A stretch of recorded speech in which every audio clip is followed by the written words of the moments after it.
Guys, सभी लोग निकल टिकटॉक होंगे।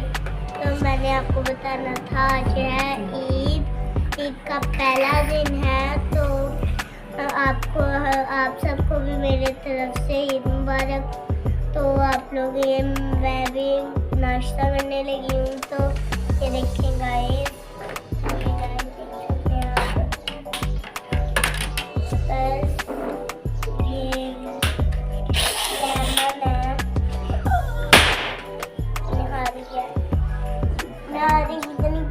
नाम रखा है, ऐसा लगता है नहा रहा है। तो अभी हम लोग बाद में मिलते हैं। मैंने अपनी खाला के घर भी जाना है, तो वहाँ पे मिलेंगे। Bye bye.